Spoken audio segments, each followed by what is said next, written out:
was to institute a warrant given for a geofence dragnet, where if you were at the Capitol and using a mobile phone device, you would be sucked into this geofence dragnet, whether you were committing a crime or just attending a political rally that you were at.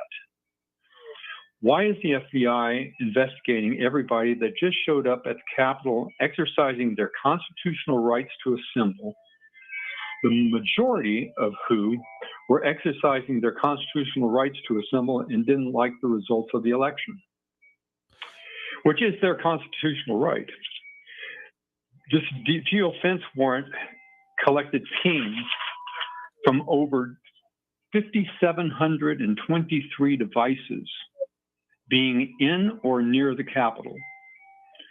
Also, the FBI investigation assumed that if you were there and in airplane mode or out of cell service, that you might be trying to cover up your actions. And in fact, 37 people were singled out by the FBI for greater scrutiny because they had done this. Yeah, the whole idea of do you think that our government has the right to do what they did there?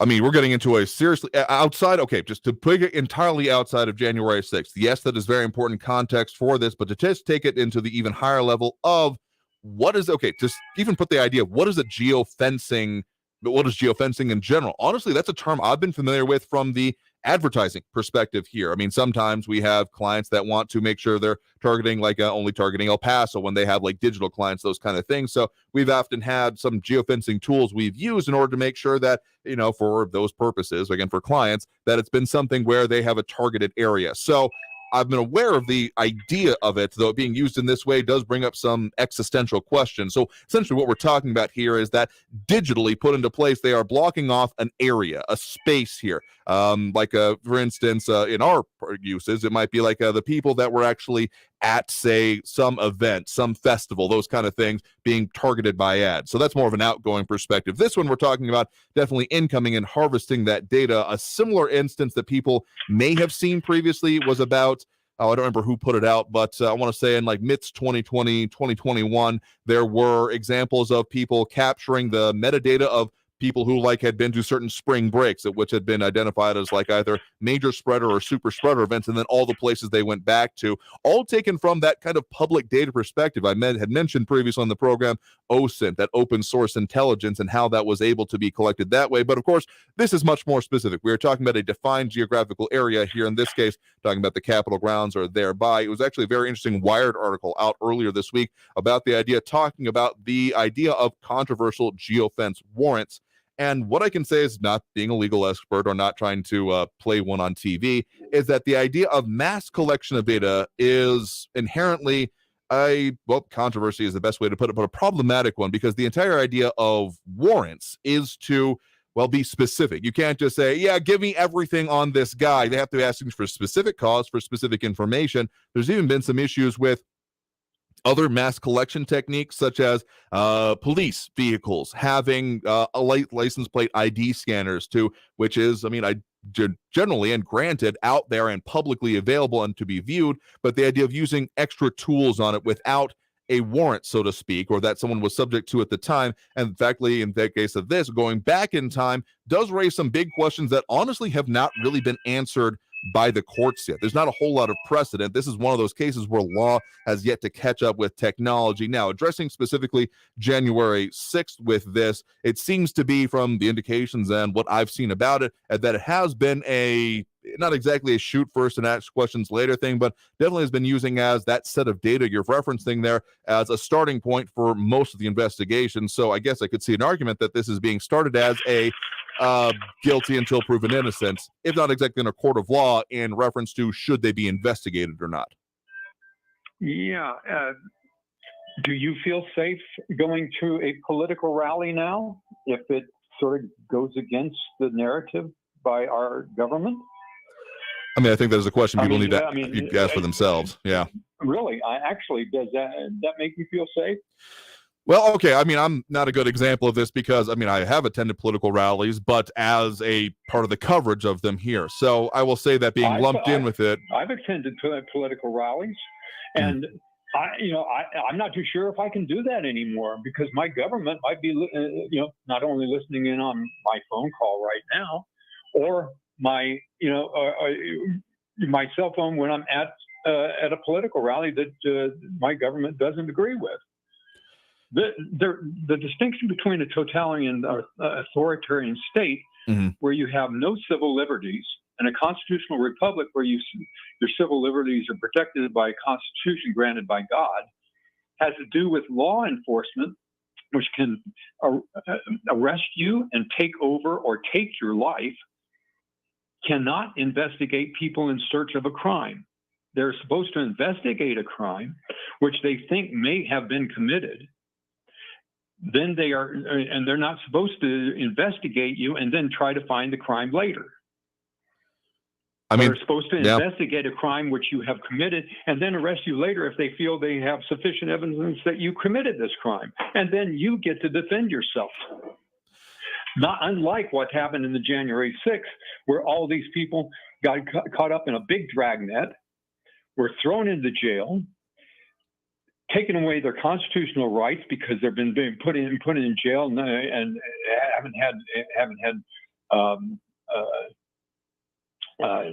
trials fast and in such a manner that that their constitutional rights were being upheld, and convicted in a court by a D.C. court, which is not a jury of their peers for sure. They hate, the people in D.C. hate Trump, and that's the people that will get on their juries. So, I mean, are we becoming a totalitarian state? Sort of like what is being committed in China right now. And again, the implications are definitely pretty clear. I mean, the whole idea of this endemic surveillance society that we frankly have existed in for a while now, but it takes instances like this of, wait, what is available? I mean, honestly, even before this, there's technology out there that has been used both by individuals and by, law enforcement organizations to do basically surveillance of cell phone traffic. They're called, I think it's called the Stingray is the device name. Might not be entirely correct on that, but the idea of it is that it essentially spoofs a cell phone tower and directs all traffic through itself here. And those have been one of those other dubious, I mean, there is an argument to be made that the idea of mass collection of this kind of data in order to narrow in on perpetrators could be of law enforcement use. And yet the concern that I have with it is that amount of data that is being collected that is otherwise irrelevant to it. What happens with that? How is that used? And if it's just sitting there waiting to be perused or used for, like you said, kind of future, maybe they did something we don't know. Let's look and see what data we have from the past of times here is concerning because of the way it does, in my mind, violate certain norms established within the Constitution, the 4th, 5th, 14th, and other amendments about how legal proceedings are supposed to go. I mean, the whole idea of burden of proof being on the government and being on law enforcement in order to prove a crime has happened, as opposed to essentially having to be like, what happened to explain these circumstances? The way the balance of power sits does have a concern for me, and one of the reasons that I've been reading up on these types of methods for a while now anyway, because anything that starts being more than specific, just in general, if it's in mass in any way without some incredible justification, it honestly ends up being very concerning at the base level. And if not used incredibly carefully, I could see implications of kind of what you're talking about. Thank you a lot for that. And also surprise, my challenge yesterday to Raul to talk about and tell us what the Dems and Biden has done to improve and enrich without the lives of all Americans, and without talking about Trump. He couldn't do it past the opening sentence. Eric at least attempted to give us some of what he thinks, and I applaud him for that. And I haven't heard from Messiah Frankie about, and it should be interesting to see whether or not he can come through with that challenge. But I haven't. I would still like to ask him, and haven't heard from Messiah Frankie yet, where I have heard him do the same and identify the specific quote from Rex Tillerson that he continues to warn me about. Yeah, I will say this, pulling back the curtain here. He called in about right before the last segment, but we were super out of time. So made the attempt yesterday, just for your edification. But, well, we're doing open lines today, so see if we got the chance for him to do so again. So thanks for the point in the call. Do appreciate it. Let's go, Biden. Let's go, Brandon. Thank you very much. Sure thing. Thanks for the point in the call. Have a good one there as well. Bye-bye. All right, and with that, due for that next break, super overdue actually here. Some interesting comments coming in. We'll get to more of those here in just a second. You are, of course, tuned into Talk El Paso, airing live here on News Radio 690 KTSM. I am your host, Andrew J. Polk. Back after this break with more. Again, Open Line Friday, free-for-all show. That's what we're doing. That's what we're focused on. Get on the line, 915-544-5876, 544-KTSM. Back after this break with more Talk El Paso here on News Radio 690 KTSM. Stay tuned. Traffic all day. News Radio 690.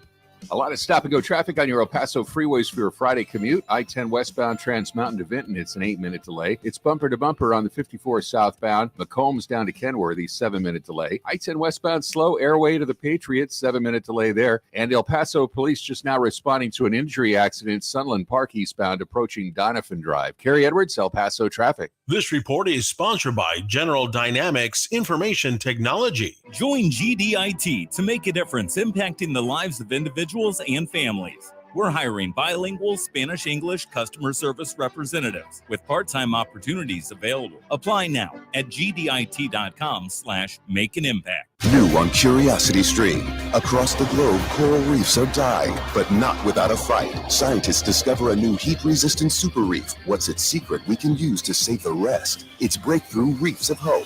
And humanity's future, a thriving multi-planet species, or will AI run the show? See how today's choices in technology and science may seal our fate on 10 Seconds to the Future. Watch now on Curiosity Stream. And for a limited time, get 40% off our annual plan. That's just $1 a month. Visit curiositystream.com. Hey, Texas, there are approximately 950,000 individuals in Texas living with a serious mental illness, which is an individual risk factor for severe COVID-19. If you or someone you know is living with a serious mental health condition, such as schizophrenia, major depressive disorder, or bipolar disorder, make sure they know where to go this holiday season to stay safe and healthy. Visit covidvaccine.texas.gov to find resources and location information for vaccine providers near you. Stay healthy, Texas. Your Social Security disability claim has been denied. In this stressful situation, you aren't alone. John Sipes, attorney at law, can help. If you're between 55 and 65 years old, can no longer work, and have been denied disability benefits by the Social Security Administration, or need help applying, contact John Sipes. Even if you're under 55 and a serious mental or physical impairment prevents you from working, John Sipes is here for you. Get started at elpasodisabilitylawyer.com. That's elpasodisabilitylawyer.com. We conquer cancer. For the mom-to-be who is out of treatment options. For the doctor who has a brilliant idea but needs research funding. For the people who faced cancer head-on and climbed incredible heights while they were with us. For the children who celebrate the end of chemo. We conquer cancer for all who have been touched by it. Conquer Cancer accelerates breakthroughs in research and care for every cancer, every patient, everywhere. Join us at conquer.org. Traffic's bad enough without Mother Nature adding to your headache. Traffic and weather all day. Stay informed with El Paso's News Radio 690 KTSM. El Paso's News Radio 690 KTSM. Live from the KTSM AM 690 studios, it's Talk El Paso with Andrew J. Polk. To be a part of the show, follow on Facebook at facebook.com/Talk El Paso. Now here's your host, Andrew J. Polk. Thank you all so very much for joining us here for Talk El Paso, airing live on News Radio 690 KTSM. I'm your host, Andrew J. Polk. Thank you for tuning in, however you may be doing so, be it on air, online, live streaming through the free and reliable iHeartRadio app, or joining us over on the various social media pages. We're up on these days, Facebook, YouTube, Twitter, and Twitch, either on Talk El Paso or Andrew J. Polk on pretty much all of those platforms there. Whatever works for you really is the right place for you to be as we continue our mission to have live local talk radio here in the borderland and delve into the issues and, well, really get into it today. Free for all Friday. That's what we call it, and that means we got open lines throughout the program here. And Yeah, they're full up at the moment, but if you want to get your chance a little bit later on, more comments coming in, including RJ, Angel Rueda, Eric McNabb, Graku Manda, Amber Banda, and dropping those likes and reacts. Pat Mack, Jerry Hart, Alex Campos, Robert Haynes, James Holmes, Robbie Flores, Flaco Jimenez, and Monica Cervantes. We do appreciate that. Yes, up all of the social media. I forgot to say that there after we had to do that, a little bit of a digital percussive maintenance here. But Angel is asking me specifically about couple of things that I heard from a friend in Blaine, Washington, that El Paso took over the Del Rico sector in appreciations, but I'm assuming you meant apprehensions there, and saying further immigrants who normally cross into the Yuma sector have been allowed to redirect and head towards El Paso. If this continues, we're going to get clobbered. Then also, I had no idea what's going on in the Twitter world with Elon Musk announcement. I know he's talking about something about the Hunter Biden laptop in that story, but honestly, anything involving Twitter these days, I'm honestly still surprised that A, it's still running, and B, we're up on there. So I'm going to leave that to, well, if you want to make a comment on it, go ahead here, but I'm not going to pretend to be up on that one here. It's supposed to have been released, or whatever he was going to release, by about this time, or maybe a little bit earlier there. So technically within, I think, like an hour and a half ago, give or take. But yeah, that's a complicated one at the very least. But also asking about the whole immigration situation. I'm not sure about immediately redirecting, but I know it's certainly been the case in the past that it has actually been that processing has been happening. Well, previously in El Paso, though, usually more or less the pattern has been that people waiting to be processed, and there weren't enough facilities wherever it was happening, would be sent to other less in use areas. Best way I can think to describe it at the moment. So in the past, like 2014 and 2016 are a couple of inflection points I can think of. That's when we had 2014, give or take, was the quote unquote unaccompanied minor crisis. Now, of course, there were a lot of same described type of people coming across, but there were still some family units, some individuals, those kind of things. And frankly, for that kind of processing, the Annunciation House and other places here or dealing with that, because essentially the Border Patrol was not even processing people in those sectors. They were bringing them over here to use the facilities in this area. So I don't know if that's going to be happening right now, given that we're already still at not quite the same high level, but we've been honestly creeping up for a minute now. Let me see if I can pull up the wasn't loading for me earlier, the data from the El Paso, Texas, the migrant crisis dashboard. Again, that's elpasotexas.gov/migrant-crisis if you want to take a look at it for yourself here. It's still not loading for me right now, and to give it another shot a little bit later. And might just be our internet on that case here. But in any case, if we are still looking at overwhelming of local resources, I know that there were some releases even as of yesterday, I do believe, being reported on by our news partners there at KFOX 14, that if that's still the case, if they were rerouting here, because yeah, that just wouldn't make sense even given those patterns, because if we're still seeing basically local resources being overstrained, that wouldn't make a whole lot of sense here. So also Barbara Carrasco with the comment about Eagle Pass sending things to El Paso because they are overwhelmed. So yeah, I think the numbers are slowly loading here. Yeah, looking on, maybe not reaching new peaks, but definitely looking at upward swings out of recent weeks in data as of for the, what week is that? The most recent week, looking at about the 7-day rolling average of CBP in custody in the region being approximately 3,899. So let's just call that 39, pretty close to 4,000 in custody, and about 1,800 encounters rolling 7-day average there. So far for this week, they're clocking about 3,500 community releases. So we're still seeing some sizable numbers when it comes to those kind of issues here. Let's get back to those phone lines here real quick after that longish answer. We do have Jorge calling in from Brooklyn, I do believe, at the moment here. Jorge, thanks for joining us. You're welcome, Andrew. That's right. I wanted to call because of the legislation that came through Congress and the president may have signed today that pertains to the railroads. Oh, yes, the railroad strike. Mm-hmm. Yeah. You're familiar with that legislation that they engineered to benefit the productivity of the economy, so that there isn't any drawback because of issues that have to do with the railroad to carry products throughout the country. Oh, yeah. But I think that it's very unfair that the railroads, that they weren't given the issue that they most, I think, desired, and that was sick leave. I think that had they actually made a point to appointing that to them so that they would acquire it when in fact they may need it occasionally, if not often for some, because of the type of work that they engage themselves in. But for that, everything would have been fine. But now that they chose not to do that, Congress chose not to do that and send it to the president for his signature, that it's going to be an issue that will be back on the back burner, that will burn and burn and burn and possibly come up again to maybe impact the economy negatively in a different way at some point further in time. And I think they should have.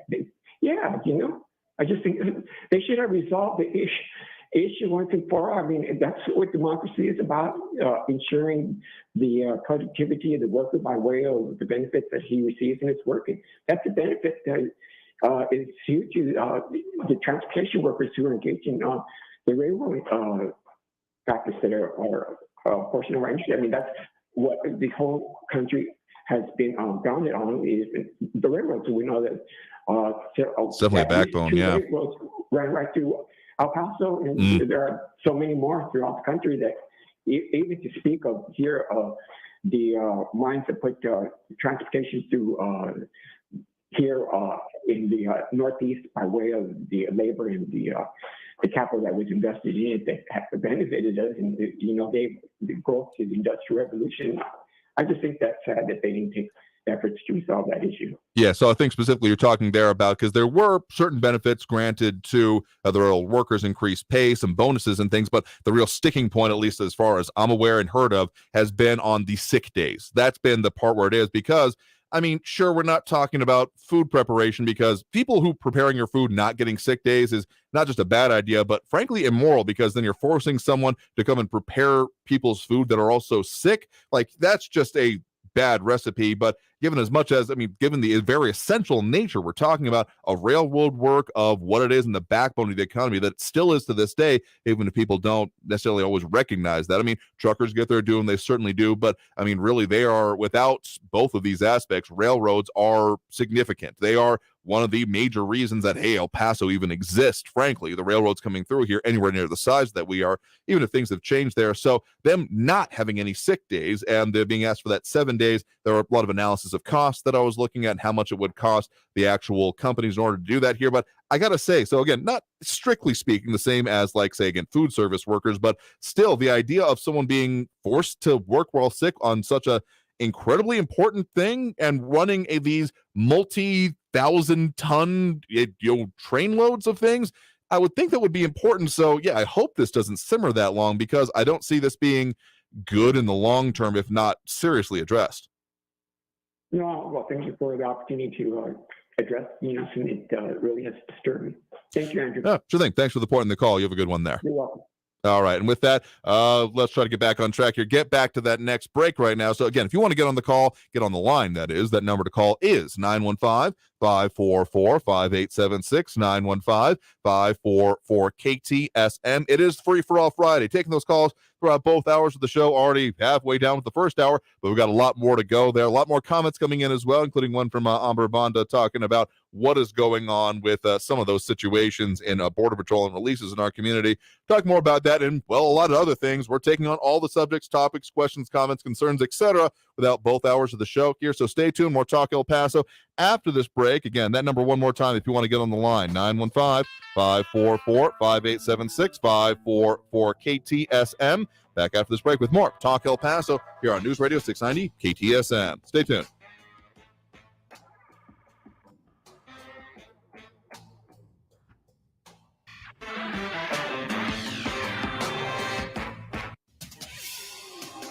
El Paso's News Radio 690 KTSM. Hello, I'm Erica Castillo with this KFOX 14 News Update. Texas Governor Greg Abbott accepted the El Paso District Attorney's resignation on Friday. Yvonne Rosales submitted her resignation to the governor November 28th, effective December 14th at 5 p.m. The governor is set to appoint a new DA for the remainder of Rosales' term until the next election in 2024, but as of today, the governor has not appointed a new DA. And an El Paso man was arrested today accused of torturing a puppy at Ponder Park. Officers arrested 69-year-old Carlos Jose Fernandez. Witnesses say Fernandez choked and animal and kicked it so forcefully the dog came off the ground and limped. Fernandez was booked into the El Paso County Jail and is being held on a $20,000 bond. Detectives haven't been able to find the puppy, but this isn't his first run-in with the law. The El Paso Times reports Fernandez pleaded guilty to animal cruelty in 2015 after 2 dogs were found injured at his home at Kern Place. Fernandez was seen on video abusing a dog, choking it, and slamming it on the ground that year. I'm Erica Castillo with this KFOX 14 News Update. News Radio 690. Traffic all day. El Paso freeways are accident-free right now. Just some slowing on the I-10 westbound between Airway and the Patriot, 8-minute delays. 15-minute delays on Montana Avenue eastbound between Trowbridge out to Desert Meadows. Wrestler Drive at Trans Mountain, an injury accident with El Paso Fire responding, and a crash with injuries Sunland Park eastbound approaching Donovan Drive. Carrie Edwards, El Paso traffic. From the KFOX 14 Severe Weather Center, this is Chief Meteorologist Sandra Diaz. Our warm winds will subside through the night, leaving us with lighter winds for tonight and a not so cold night either. However, we do have our next weather maker arriving for the start of the weekend. That will cool us down and also give us more clouds and a start of a chance for some rain. Log on to kfoxtv.com for your latest forecast. This report is sponsored by General Dynamics Information Technology. Join GDIT to make a difference impacting the lives of individuals and families. We're hiring bilingual Spanish-English customer service representatives with part-time opportunities available. Apply now at gdit.com/make an impact. Be advised, this is a once-in-a-lifetime chance to save thousands on a hot tub or swim spa this weekend only, today through Sunday. El Paso County Coliseum. Be advised, this is a once-in-a-lifetime chance to save thousands on a hot tub or swim spa this weekend only, today through Sunday. El Paso County Coliseum. 18-month interest-free financing. Our factories have demanded we sell 1,000 hot tubs and swim spas this weekend. El Paso County Coliseum. Huge factory incentives, factory rebates this weekend only. El Paso County Coliseum. We can remove your old hot tub. Hundreds of hot tubs in stock, ready for immediate delivery. El Paso County Coliseum. Factory direct prices. Just relax and enjoy. El Paso County Coliseum. Friday, noon to 8 p.m. Saturday, 10 a.m. to 8 p.m. Sunday, 10 a.m. to 6 p.m. Enjoy free admission and free parking. El Paso County Coliseum. Call 855-SPA-SALE or visit spablowout.com. Any first responder will tell you never try to beat a train. After braking, it can take a mile for a train to completely stop. A mile. That's also how far a car can be dragged when a train hits it. So when you come to a rail crossing, stop, because trains can't. Paid for by NHTSA. Nobody should have to pay for one-size-fits-all insurance coverage. Liberty Mutual customizes your car and home insurance so you only pay for what you need. Visit libertymutual.com to learn more. This report is sponsored by Liberty Mutual Insurance, where you only pay for what you need. Always just minutes away from the latest news around town and around the world. You need to know what's going on. News Radio 690 KTSM. News Radio 690 KTSM. Live from the KTSM AM 690 studios, it's Talk El Paso with Andrew J. Polk. To be a part of the show, call 915-544-KTSM or follow on Facebook at facebook.com/Talk El Paso. Now here's your host, Andrew J. Polk. Thank you all so very much for joining us here for Talk El Paso, airing live on News Radio 690 KTSM. I'm your host, Andrew J. Polk. Thank you for tuning in, however you may be doing so, be it on air, online, live streaming on the free and reliable iHeartRadio app, or joining us over on the various social media pages we're up on these days, facebook.com/Talk El Paso, the Talk El Paso channel over on YouTube, Twitter at Talk El Paso, or twitch.tv, Andrew J. Polk. A lot of stuff we're discussing there, and Edgar Ortiz demonstrating the usefulness of having multiple platforms, saying you can find us on Facebook, so here he is over on the YouTube. Yeah, apparently we had to give it a restart, a little bit earlier today here. So we should be up on all of those. I think we're getting in from all of those here, so if you're having a difficulty, again, whatever works for you, but we should be up on, again, Facebook, YouTube, Twitter, and twitch.tv. But if that's not working for you, that's what we got the rest of them there. I mean, of course, we got our on-air audience. We don't ignore y'all. Just we like the interaction that comes with the social media posts here. But if you're out there driving safely and can safely call, we, of course, got that phone line. It's open, but the phone lines are full. So call in a little bit later, 915-544-5876, 544-KTSM. FM. Let's get more into it here. One comment from RJ I want to make sure to get to, saying, let the railroad collapse and then you will know what empty shelves look like. Yeah, I mean, this was high-stakes negotiations, even if I'm sure I would call it not solved yet, given that big lingering thing. I mean, frankly, it was surprising to me that there were no sick days whenever it came to the majority of railroad workers doing that kind of thing. That doesn't sound like a good business practice to me. Like, sure, maybe one that makes a lot of money, but given the essentialness of this system, you would think you would want to build in a little bit of reliability into this here. But okay, Flacco Matt is telling us it's coming in well over on the Facebook there. Appreciate that. I mean, we do try to be out in all the ways that we can to make it most accessible for y'all. But okay, one thing I wanted to say, clarify slightly here, that the filing mentioned as part of the last possible set of filings coming in, particularly for the August 3rd case from El Paso's District Attorney Yvonne Rosales. For the moment, anyway, there were actually two other parts of it here. The main substantive part of the filing of her statement out there was interesting, as it was quoting Psalm 34. There were also attached to that filing were the two other parts of the resignation letter sent to Governor Greg Abbott, as well as Governor Greg Abbott's acceptance of that. So, not exactly putting a pin in this whole saga, but getting closer to the end here. Definitely third act territory, definitely feels like, because we haven't had the successor named yet. Well, you think we got about 8 days for that to start being named. I think that's when these timelines start coming in. So we'll see what happens over the next week. Yeah, we're not done with this one yet, folks. And even then, I am sure, even if we have one of the serious dramatis persona removed there in the character of Yvonne Rosales, we got a whole lot more that will be coming in, as we still got cases to deal with, major business to go through, and the August 3rd case itself. So, yeah, stay tuned. Any case, let's go back to those phone lines now. We do have Jerry in Northwest El Paso on the line with us here right now. Jerry, thanks for joining us. Hola, ¿cómo está? Bien, ¿y tú? Bien, muy bueno. The reason I called, okay, and I'm going to get to Rosales here. First off, I hope this isn't over, because there was threats made to families of the victims. And did that come from her office, from somebody else that was working with her? And I believe the guy was the judge in Vinton named Herrera or something like that. And that cannot be overlooked.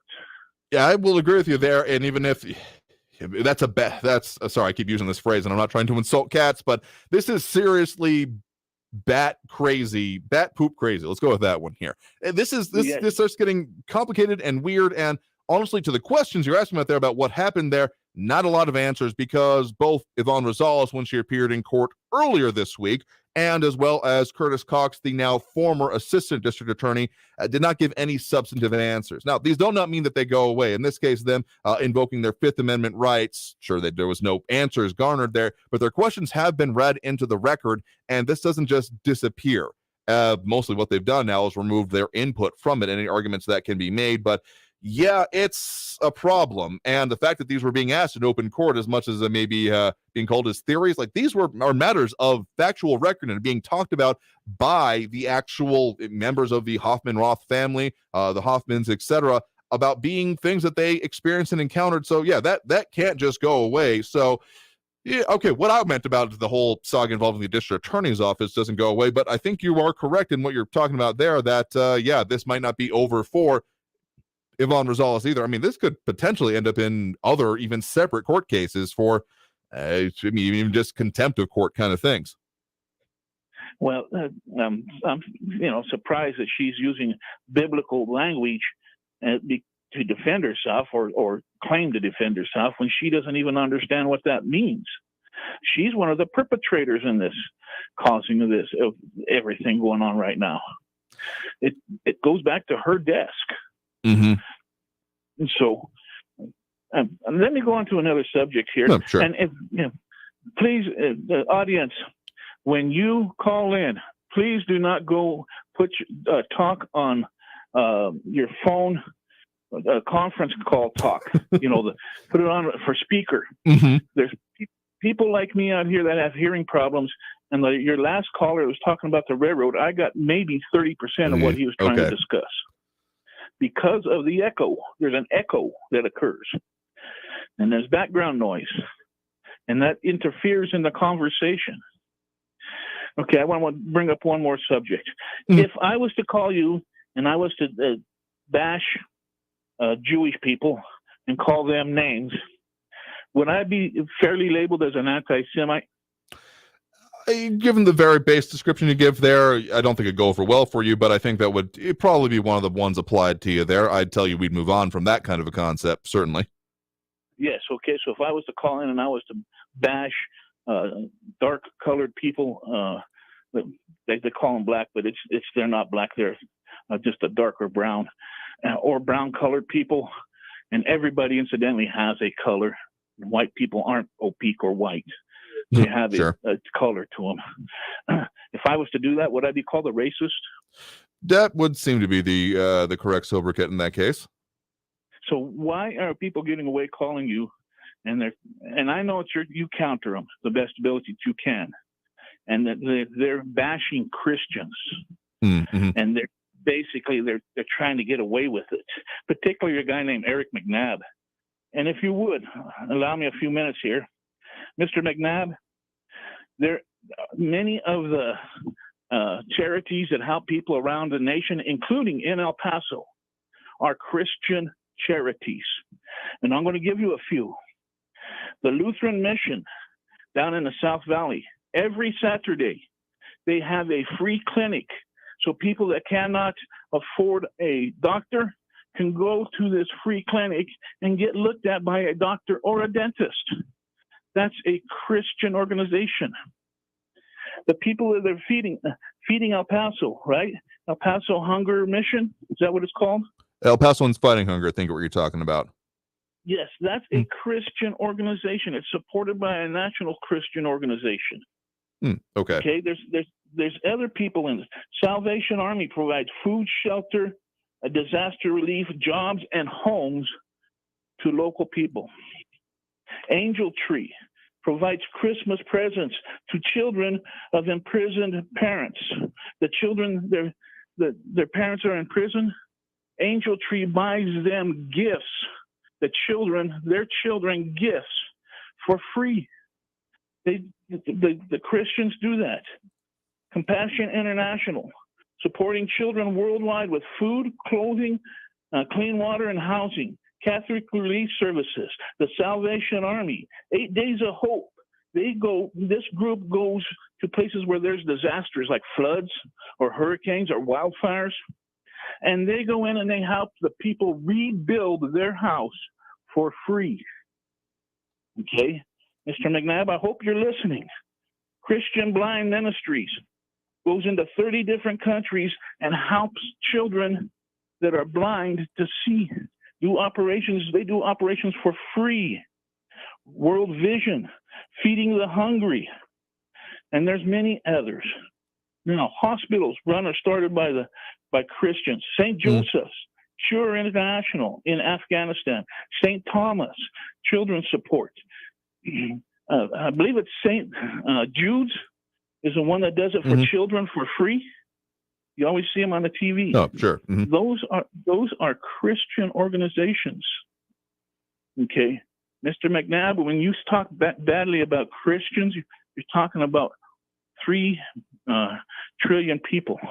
You're about mouth-matting 3 trillion people, and we take it because we're told by our leader, our God, Jesus the Christ, where Christianity comes from, that it is a blessing when people like you badmouth us, or because you're badmouthing him.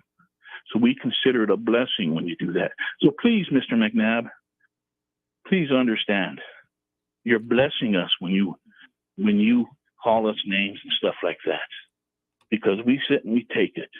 You know why we take it? Because we care about people. Unlike you, I want to see how many, Mr. McNabb, I want to know how many people how much money you put out for some of these charities. I try to get 10% a year. So please, Mr. McNabb, give me some information. Make me smarter. Thank you, Andrew, for letting me speak. Well, thank you. Have a good day, sir. You too as well. Thanks for the point in the call. Have a good one there as well. Sir. Bye-bye. All right. With that, just as a note there, just because I've done work with them here, Paso's Fighting Hunger Food Bank, I don't think they are inherently a religious or affiliated organization, but they certainly do work with those that are in order to, I mean, looking at the top of the website, our mission is to combat hunger in our area because no one should go hungry. I think that's a good mission regardless of who is being working on with it there. So with that point, definitely got to take that next break right now. Coming back, see if we can squeeze in another call before we hit the top of the hour here. But we'll still be taking those calls throughout next hour as well, just in case we can. Again, this is Talk El Paso. I am your host, Andrew J. Polk. It is Friday, and therefore it is Free for All Friday. So if you want to get on the line, add your 2 cents, add in your calls, comments, etc. They may have just filled up again. But if you want to try in a little bit later, the number to call is 915-544-5876, 915-544-KTSM.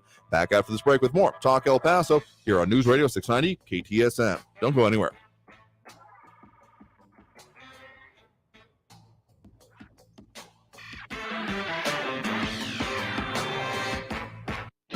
Traffic all day.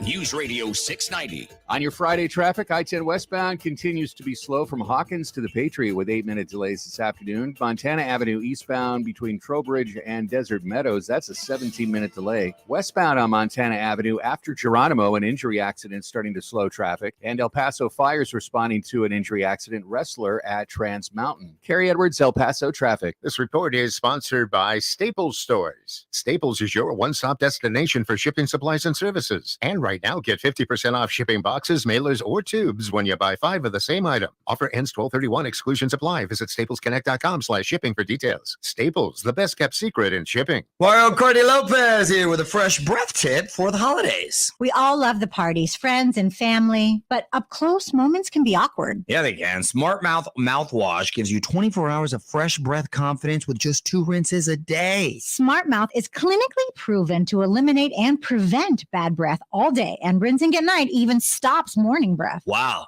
Give yourself the gift of holiday confidence with Smart Mouth. Find Smart Mouth at your favorite retailer or at smartmouth.com/radio. Hey, Texas, there are approximately 950,000 individuals in Texas living with a serious mental illness, which is an individual risk factor for severe COVID-19. If you or someone you know is living with a serious mental health condition, such as schizophrenia, major depressive disorder, or bipolar disorder, make sure they know where to go this holiday season to stay safe and healthy. Visit covidvaccine.texas.gov to find resources and location information for vaccine providers near you. Stay healthy, Texas. The hugs, the joy, even the sleepless nights. Whatever you get from parenthood, you always want to give your children everything. And the UNest app makes it easy to save for their future. The UNest app puts smart investing tools right in the palm of your hand. Plus, you'll grow your UNest account with every purchase you make from over 150 top brands like Disney Plus and DoorDash. Start building your child's financial future. Download the UNest app from the App Store or Google Play. See terms and conditions at unest.co. That's UNEST.co. Visit the El Paso Mineral and Gem Society Show, December 2nd through the 4th at Almeida Shrine Auditorium, 6331 Alabama Street in El Paso. Free admission, parking, door prizes, and more. Visit EPMGS.com for more info. Join us. When your children go to play at someone else's home or they attend a sleepover, ask the homeowner if there is a firearm present and how it is being stored. These are important questions that every parent should ask to help keep their children safe. For resources on how to talk to others about gun safety or information on safe gun storage options, go to safegunstoragetexas.com. Let's keep them safe, Texas. Brought to you by the Texas Department of Public Safety. Join GDIT to make a difference impacting the lives of individuals and families. We're hiring bilingual Spanish-English customer service representatives with part-time opportunities available. Apply now at gdit.com/make-an-impact. News Radio 690 KTSM El Paso. Live from the KTSM AM 690 studios, it's Talk El Paso with Andrew J. Polk. To be a part of the show, call 915-544-KTSM or follow on Facebook at facebook.com/Talk El Paso. Now here's your host, Andrew J. Polk. Thank you all so very much for joining us here for Talk El Paso, airing live on News Radio 690 KTSM. I'm your host, Andrew J. Polk. Thank you for tuning in, however you may be doing so, be it on air, online, live streaming through the free and reliable iHeartRadio app, or joining us over on the various social media pages, Facebook, YouTube, Twitter, and Twitch. either under Talk El Paso or Andrew J. Polk. A lot of ways to add your 2 cents to the show. Comment in, as a lot of our demonstrating already. Monica Cervantes, Flaco Jimenez, Eric McNabb, RJ, Bernadette Bantu Cole, who said, got my dental appointment short to be here for Free For All Friday. Good afternoon. I hope you got your teeth dealt with as much as you need to. Please don't be interrupting medical appointments to listen to the show. Listen, I know being on live is, well, that's the reason I'm here, but you can always catch the recordings. We got them up on social media. Just be safe, I guess, is what I really want you to be here. But I guess I'm flattered in a way that I'm hoping you're okay with. And other comments coming in, including Monica Cervantes saying, we will never live in a world without name calling, let it go. And I've got the song stuck in my head. But I mean, I take your meaning that one of the reasons I don't enforce an orthodoxy on how you're allowed to refer to things on the program here is because, I hate arguments on semantics about arguing about how we talk about what we're talking about ends up just being so circular and navel gazing that it misses the actual point here. But I will say that personally, the way I take it is that if someone's argument is primarily predated on giving funny or weird or derogatory names to anyone here, honestly, it lessens a little bit in my eyes. I know there's plenty of people who like to do that. Some do it for comedic effect, some for shock value, some to really double down on how bad they think someone or something is. But if that's like the crux of it, that you can give them a bad name, and as opposed to actually dealing with the points of it, I don't just take the reason we focus on policy, among other things, on this program as a nice thing to do or a way to cut through that clutter. I mean, it also is, but it's the most important thing. Style over substance isn't really a good thing in my mind. We're always going to go for the substance, the crux, the core of the argument. And sure, you can dress it up however you want to make it sound good. We have to deal with that a lot with the politicians we talk about. But if you're not actually dealing with the subject, resolving things, proposing specific things, or really just kind of delving into the issues here, honestly, I think people recognize that, whether they realize it or you realize it or not. Not trying to pick on Monica there, but anyone making that kind of an argument, I guess, is what I'm getting at. Because if you're not actually addressing the things and just name calling, to use the phrase there, I think people, whether it may not be totally understood and like, oh, no, name calling, yeah, this argument is bunk, but I think people over time start to realize that, yeah, there's nothing really there. It's all flash, it's all sizzle, no steak, another way to put it here. And with that, Austin Redfern putting it in a way that I will choose to take kind of as a compliment, that's saying the show is a circus, a debate forum, and occasionally exposes a goof or two. Maybe we should put that on a bumper sticker. Anyway, got to take that next break right now. So haven't been ignoring the calls, just didn't want to shortchange anyone, but only a couple minutes we had for this segment. So we're going to go ahead and take that next break. Phone line's still full, but remember that number, 915-544-5876, 915-544-KTSM. Back after this break with more Talk El Paso here on News Radio 690 KTSM. Stay tuned.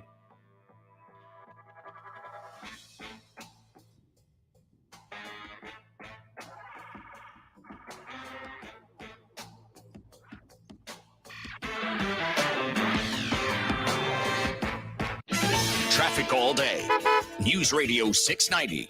On your Friday traffic, I-10 westbound continues to be slow from Hawkins to the Patriot with 8-minute delays this afternoon. Montana Avenue eastbound between Trowbridge and Desert Meadows, that's a 17-minute delay. Westbound on Montana Avenue after Geronimo, an injury accident starting to slow traffic. And El Paso Fires responding to an injury accident. Wrestler at Trans Mountain. Carrie Edwards, El Paso traffic. Be advised, this is a once-in-a-lifetime chance to save thousands on a hot tub or swim spa this weekend only, today through Sunday. El Paso County Coliseum. Be advised, this is a once-in-a-lifetime chance to save thousands on a hot tub or swim spa this weekend only, today through Sunday. El Paso County Coliseum. 18-month interest-free financing. Our factories have demanded we sell 1,000 hot tubs and swim spas this weekend. El Paso County Coliseum. Huge factory incentives, factory rebates this weekend only. El Paso County Coliseum. We can remove your old hot tub. Hundreds of hot tubs in stock, ready for immediate delivery. El Paso County Coliseum. Factory direct prices. Just relax and enjoy. El Paso County Coliseum. Friday, noon to 8 p.m. Saturday, 10 a.m. to 8 p.m. Sunday, 10 a.m. to 6 p.m. Enjoy free admission and free parking. El Paso County Coliseum. Call 855-SPA-SALE or visit SpaBlowout.com. Because you never hear this. Hey, hon, I'm late. Chris, I am so pleased you missed the beginning of our meeting. Thanks for making me wait, Dad. I talked to a lot of strangers. Check on your commute. Stay informed. Traffic and weather all day. Or you Might never hear the end of it. Well, you were late to our anniversary dinner that one time. Yes, how could I forget? El Paso's News Radio, 690 News on the KTSM and the Hat. Traffic and weather all day. News Radio 690 is KTSM AM El Paso, an iHeart radio station. NBC News Radio, I'm Tammy Trujillo. Elon Musk says he'll shed light today on why Twitter suppressed the Hunter Biden laptop story. The original New York Post story in 2020 detailed contents of the laptop left at a computer repair shop that belonged to President Biden's son. Some believe Republicans could have used that information against Biden weeks before the presidential election.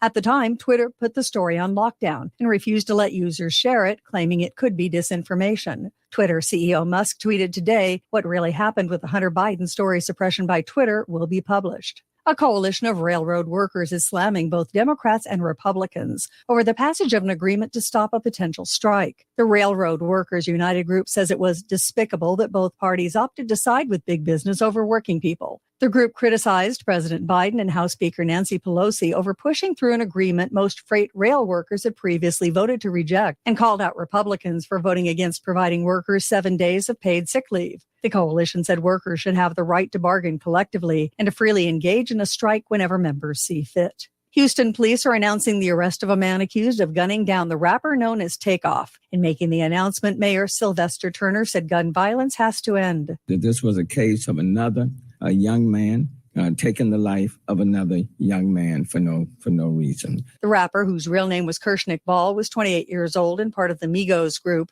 Police have arrested 33-year-old Patrick Xavier Clark on a charge of murder. The market is ending the week mixed despite a better-than-expected jobs report. The economy added 263,000 jobs in November, above expectations of 200,000. At the closing bell, the Dow Jones gained 35 points to 34,429. The S&P 500 dropped by 5 to 4071. The Nasdaq fell 21 points to 11,461. You're listening to the latest. I'm Tammy Trujillo. A new survey says twice as many men own a gun compared to women here in the United States. Michael Kastner reports. The poll from Gallup found 43% of men own a weapon, while just 22% of women can say the same thing. There's also a gap in how the genders view the nation's gun laws. 62% of women believe laws should be toughened. Just 51% of men believe that to be true. I'm Michael Kastner. TGI Fridays is off the hook in a lawsuit over mozzarella sticks. A woman sued the company because the appetizer is made with cheddar cheese rather than with mozzarella. A federal judge agreed to remove TGI Fridays as a defendant. Because the restaurant chain doesn't make the cheese sticks, it only licenses the name. A New York lawmaker wants to explore the idea of bringing the Jets back to Queens, New York. Jennifer Pulsoni has that story. Senator Joe Adabo telling Legal Sports Report that he's floating the idea for a new Jets stadium, perhaps near Citi Field in Queens. That's where a 25,000-seat stadium will be built for New York's professional soccer team as part of a massive project in the Willets Point neighborhood. The Jets moved from the once Shea Stadium to New Jersey nearly 4 decades ago and currently share MetLife Stadium with the Giants. Jennifer Pulsoni, NBC News Radio. Lava from the Mauna Loa eruption has not crossed a key highway on Hawaii's Big Island, not yet. The U.S. Geological Survey says the lava's progression slowed down significantly on Thursday. It's now about 3 miles away from Daniel K. Inouye Highway, which is the main connecting road between Hilo and Kona. Officials now say it could take about a week for the lava to hit the highway after it moved into flatter terrain. There hasn't been a Mega Millions jackpot winner now in weeks, but lottery players are hoping luck is on their side tonight. The top prize in the game has grown to $333 million after no one correctly picked all of the winning numbers for Tuesday's drawing. Those who want to take part just have to pay $2 to buy a ticket. Tammy Trujillo, NBC News Radio. This report is sponsored by General Dynamics Information Technology. Join GDIT to make a difference impacting the lives of individuals and families. We're hiring bilingual Spanish-English customer service representatives with part-time opportunities available. Apply now at gdit.com/make-an-impact. The El Paso Community Foundation supports the causes you feel passionate about here in the borderland, whether it's education, social services, arts and culture, the environment, health, or economic development. The El Paso Community Foundation has been promoting philanthropy and progress in our hometown region for more than 45 years. Make your mark with us. Start a fund today. For good, for El Paso, forever. Learn more at epcf.org. That's epcf.org. The podcast, The Bible in a Year with Jack Graham, is a moving and inspiring biblical audio experience that will help you master wisdom from the world's greatest book. In each episode, you'll learn to apply biblical principles to everyday life. Each cinematic episode is a journey through the Bible's most profound stories that will strengthen your appreciation of the Word and inspire you to keep learning. Listen to The Bible in a Year with Jack Graham on the iHeartRadio app or wherever you get your podcasts. I am incredibly proud to be a physician here at St. Jude, to be in a place where I know my patients are going to get the top-notch care, not only care, but also research happening 24 hours a day, 7 days a week. Every single person that contributes is a part of that St. Jude family that makes that happen. Because of everyone that is really committed to the mission of St. Jude, we're giving families hope. St. Jude Children's Research Hospital. Finding cures, saving children. Learn more at stjude.org. Hey, hon, what you doing with your phone? Do flowers have best friends? I don't know. Hey, look. Whoa. Some answers can only be found in nature. Discover the unsearchable. Visit discovertheforest.org to find a trail near you. Brought to you by the United States Forest Service and the Ad Council. El Paso's News Radio 690 KTSM. Live from the KTSM AM 690 studios, it's Talk El Paso with Andrew J. Polk. To be a part of the show, call 915-544-KTSM or follow on Facebook at facebook.com/Talk El Paso. Now here's your host, Andrew J. Polk. Thank you all so very much for joining us here for Talk El Paso, airing live on News Radio 690 KTSM. I'm your host, Andrew J. Polk. Thank you for tuning in however you may be doing so, be it on air, online, live streaming through the free and reliable iHeartRadio app, or joining us over on the various social media pages we're up on these days, facebook.com/Talk El Paso, the Talk El Paso channel over on YouTube, Twitter at Talk El Paso, or twitch.tv, Andrew J. Polk. However you're tuning in, well, it's the right place for you to be as we continue our mission to have live local talk radio here in the borderland, getting into hour 2 of our program for today, and continuing on with our Free for All Friday thing, which means taking those comments and calls throughout the remainder of the show. At this point, miss out on the first hour, miss out on some good stuff, but I got plenty of time to go, but never quite enough time, I'll say that. Phone line's full up at the moment, but again, if you want to get on the line, 915-544-5876, 544 KTSM. There's a couple new things as of this hour related to at least some of the discussions we've been happening, actually. Some interesting new commentary coming in from, well, El Paso's Sheriff, Richard Wiles, releasing a statement on the resignation of, again, El Paso District Attorney Yvonne Rosales, saying in his statement, quote, that there needs to be an improvement in the, quote, qualifications and requirements for an individual who seeks public office. Until that occurs, it is incumbent upon each voter to require the proper qualifications, training, and experience from the office seeker prior to casting their votes. And goes on to say that while the qualifications for a district attorney in Texas also include a provision for being a practicing lawyer or judge, I think it is fair to say that just because you can be a lawyer doesn't mean that you can manage a district attorney's office with all the important aspects that entails. I'm going to say in general, yeah, I'm going to agree with that sentiment. It's kind of what I was getting at. Was that either earlier this week or last week? I feel it's probably this week, because like I said, the ability to hold an office is not the same set of skills as required to get to the office. Campaigning, and actually for a lot of the elected officials, either legislating or being a part of ordinance making when it comes to like city councils, are very different skill sets than it comes to then convincing people to give you a vote. And even more so, just crank that up to 11 at the level when it comes to a district attorney's office, because sure, there's managing a campaign effectively enough, and you definitely want to be able to manage a office of attorneys, but I'm going to call those skill sets distinctly different. So just because someone can win an election doesn't necessarily mean that they have the full qualifications to get into office. Now, sure, the voters should be a deciding factor and a gatekeep in its own way on that, but I'm just going to say, as we've seen, maybe not always. So yeah, I would say that maybe putting certain qualifications, I mean, as much as I'd love there to be like an exam, be like, got to pass this exam, you can't hold office, sorry, I don't make the rules. I don't see that being at all unproblematic. Like, sure, it would work maybe for like the first time, but then it would probably get politicized. So I don't have like a great solution, but maybe just kind of amping it up a little bit wouldn't be a bad thing. Also, at least one more comment coming in. RJ saying that over on the YouTube, that when I grew up, you could make, yo mama jokes, and it was all good and fun and competition. Now it's all PC, cancel culture, snowflakes. I'm just saying that in some places that's I didn't necessarily grow up in, but knew people from, you get in a fight by making the wrong your mama joke. So I'd say there's always been maybe some mess around and find out consequences in that arena. But isn't there a whole show based on that concept? So I'm not sure that has exactly been a total thing here. I mean, let's just say the difference between jokes and just being mean. I'll also add that. Anyway, let's go back to those phone lines now. Again, phone calls going throughout the rest of the hour here, full up at the moment. So let's start getting through some of them. We do have Eric on the east side here with us right now. Eric, thanks for joining us. Hello there. Yes, this is Eric the philosopher. Mm-hmm. I would like to point out, that last caller, I've been very clear. It's Christian conservatives. Their ideology and ethics don't resemble anything remotely close to Christianity. Just to clarify on that. And I'll start by saying I've always been good faith with my comments, despite your repeated bad faith straw man arguments, which you repeated yesterday when I mentioned how you're always bad faith.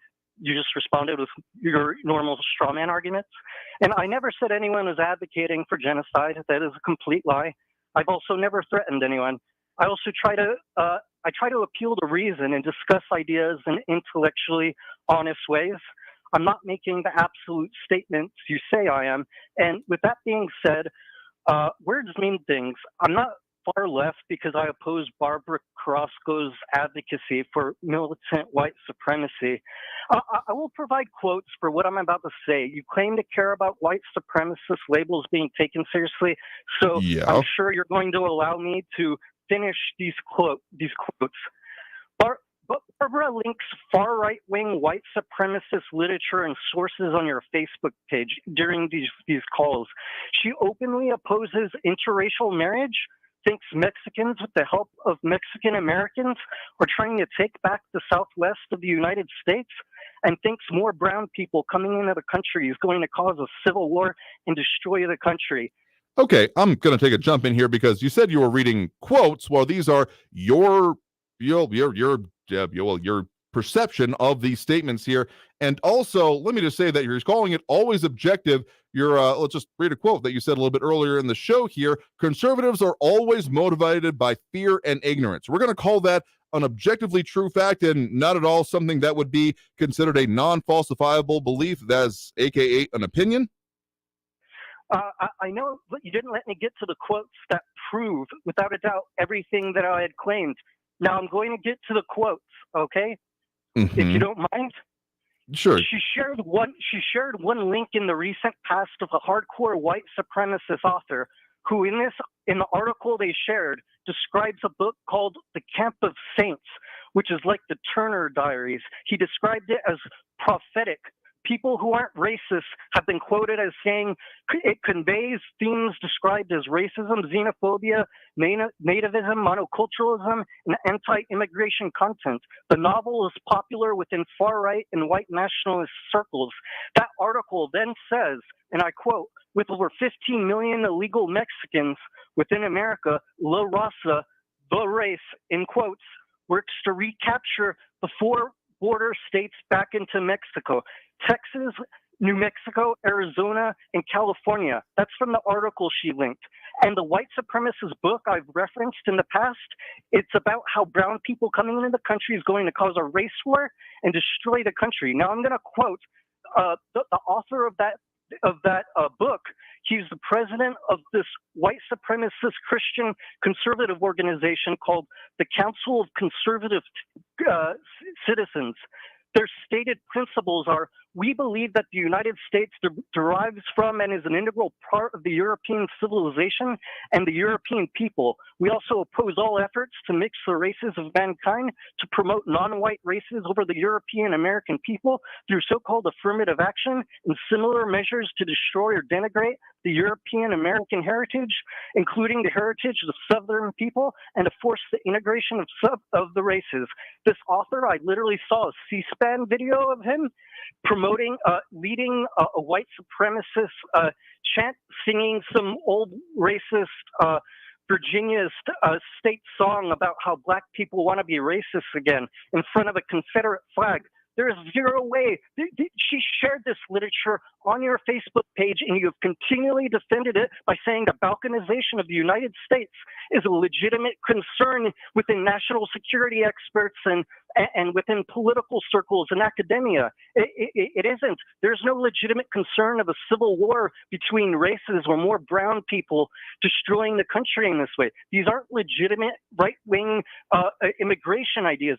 How on earth can we honestly discuss these ideas if we're not allowed to call out white supremacy of this sort? White supremacy. There's I'm going to copy and paste these quotes. I'm not going to copy and paste that literature again. I'll direct message you because your followers, they're not smart enough to see in general on your Facebook page. They fall for this white supremacist propaganda. Okay, we've gone on here for a minute here. Please send me the quotes. I would love to see further about them, what you're talking about here. But I gotta say, my dude, you're talking about, I don't generalize, I don't make broad assertions about people, and then saying all the people who listen to this show are too stupid to understand. Let me just make that perfectly clear. That's what you literally just said, right? Gonna give you a chance to respond here. Is that what you just said? Those who listen to conservative talk radio, like Sean Hannity, Mark Levin, Glenn Beck, they have zero clue on what a conservative, a credible source of information is. That's a fact. So if they hear something. Okay, I think you need to look up the definition between fact and opinion here, because you're saying that people that listen to this kind of a station here. Okay, let me make this very simple for you. We can keep going around in these circles about labels, what is, what isn't, what you claim it is. Let me make it very clear. I wholeheartedly oppose white supremacy, racist efforts in any way, shape, or form. Make no mistake about this. That does not mean I am always going to agree with you when you assert something is one of these labels. It's not a win button. You don't say, no, that's white supremacy, therefore I win, the argument's over. That's not how this works. And frankly, if you're going to be calling in just to essentially bash everyone else listening to this station, if you want to talk about specifics, if you want to talk about the specific things, issues, objectives, questions that we get into here, more than welcome to. But if you're just going to be calling in to bash literally everyone else that listens to this station, that was the question I pointed to you, and that you doubled down by saying that people who listen to not just this station, this show, but the station in general are too stupid.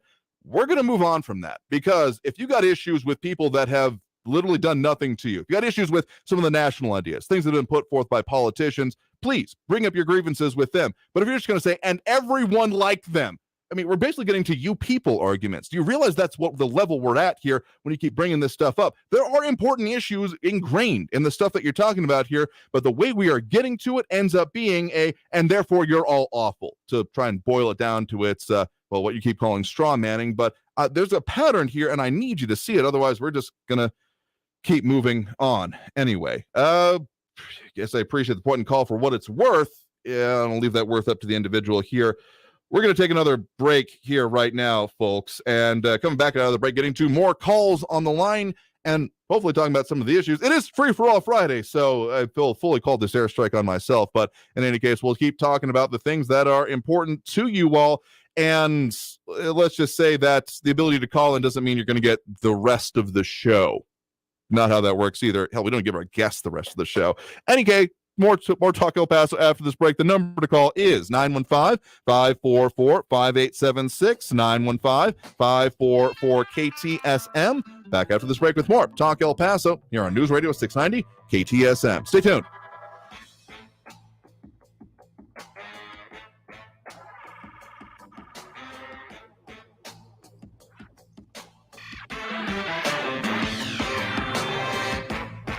Traffic all day. News Radio 690. No new accidents on your El Paso freeways right now. Slowing on the 10 westbound from Hawkins to the Patriot, 12-minute delays. A crash involving a couple of vehicles blocking two left lanes on Pebble Hills eastbound at Joe Battle. That's backing up traffic on both sides of Joe Battle, east and westbound. Slow traffic Montana eastbound from Trowbridge out to Zaragoza, 15-minute delays. Carrie Edwards, El Paso traffic. This report is sponsored by General Dynamics Information Technology. Join GDIT to make a difference impacting the lives of individuals and families. We're hiring bilingual Spanish-English customer service representatives with part-time opportunities available. Apply now at gdit.com/make-an-impact. Want to get 7 streaming services for the price of 1? Sign up for a smart bundle that'll stimulate your brain. Featuring Curiosity Stream with the best documentary films and TV shows, Nebula for thought-provoking content from your favorite creators, and One Day University with the best lectures from the country's top professors, and so much more. It's perfect for families with all kinds of interests and great content for kids. It also makes a perfect holiday gift. Now at 40% off, get all 7 services for only $3.50 a month. Sign up now at smartbundle.com. Hey Texas! This time of year is all about coming together and enjoying time-honored holiday traditions or starting your own. This winter, make sure your fellow Texans, especially those with a serious mental health condition, know how to stay informed and protected from increased COVID-19 risks associated with serious mental illness. Getting vaccinated is pro-Texan protection against COVID-19. Visit www.vaccines.gov/search to find a vaccine provider near you. Be advised, this is a once-in-a-lifetime chance to save thousands on a hot tub or swim spa this weekend only, today through Sunday. El Paso County Coliseum. Be advised, this is a once-in-a-lifetime chance to save thousands on a hot tub or swim spa this weekend only, today through Sunday. El Paso County Coliseum. 18-month interest-free financing. Our factories have demanded we sell 1,000 hot tubs and swim spas this weekend. El Paso County Coliseum. Huge factory incentives, factory rebates this weekend only. El Paso County Coliseum. We can remove your old hot tub. Hundreds of hot tubs in stock, ready for immediate delivery. El Paso County Coliseum. Factory direct prices. Just relax and enjoy. El Paso County Coliseum. Friday, noon to 8 p.m. Saturday, 10 a.m. to 8 p.m. Sunday, 10 a.m. to 6 p.m. Enjoy free admission and free parking. El Paso County Coliseum. Call 855-SPA-SALE or visit SpaBlowout.com. Donna from Louisiana. The storm just hit, and we went from donating to the food bank to needing it. Hunger is a story we can end. End it at feedingamerica.org. Brought to you by Feeding America and the Ad Council. News Radio 690 KTSM. Live from the KTSM AM 690 studios, it's Talk El Paso with Andrew J. Polk. To be a part of the show, call 915-544-KTSM or follow on Facebook at facebook.com/Talk El Paso. Now here's your host, Andrew J. Polk. Thank you all so very much for joining us here for Talk El Paso, airing live on News Radio 690 KTSM. I'm your host, Andrew J. Polk. Thank you for tuning in, however you may be doing so, be it on air, online, live streaming through the free and reliable iHeartRadio app, or joining us over on the various social media pages we're up on these days. Facebook.com/Talk El Paso is more or less the main one, where a lot of the actual comments come in. But if you want to add your 2 cents on also our Twitter pages, YouTube, and Twitch.tv, more than welcome to. Sure, Twitter's more of a DM respond kind of thing, as long as it's up anyway. Yeah, I'll take it on a day-by-day basis there, where there's just a lot coming out about that situation. But a lot of people dropping those likes and reacts that we do appreciate, including in the not quite complete list, because for some reason it's not showing me all of them. Flaco Jimenez, Matt Olson, Ida Beza Gardner, Richard Janasik, Mark Santos, Bernadette Van de Cole, Jerry Hart, Alex Campos, Robert Haynes, James Holmes, Robbie Flores, Monica Cervantes, and at least a couple more. Pat Mack, Evelyn Chisari. There's a lot of ways that you can like and react to it here, so appreciate that. And yeah, just saying, if you want to bring up points here, Free for All Friday is what we do here. So I guess if there's one thing that really different about this show than a lot of the other ones is that we will take on the comments here, but also know that this is not a bullhorn. This is not something where you're just going to be able to blast it out there, nothing going to happen. We're going to talk about it. And if you're not ready for that part of it, get ready, because we're not going to stop doing it. In any case, get back to those phone lines right now. 915-544-5876, 544-KTSM. We do have Barbara on the west side here with us right now. Barbara, thanks for joining us. What an appropriate time to call my name, Andrew. It's stacked up that way today, yeah. Thank you for taking my call. Well, I wanted to discuss a few things today about, a poor administration. How do we avoid them? Mm-hmm. And I'm not going to talk about the border or Afghanistan or Ukraine or the immigration or the energy policy, because we already know those are ruined. So I'm going to hopefully add some more material here. I want to start with inflation. we can really tell a bad administration when you can take a 1.4% inflation rate and up to 9% in June, and now I think we're up to 8.3%. I'm not sure. I think we're still in the 8%. So we still get sticker shock at the gas pump, at the grocery store, when we get our utility bills. And yesterday they were stating that American households have racked up to $9,000 in their credit cards. Mm-hmm. That American consumers owe $925 billion in credit card debt, which is the largest jump in 2 decades.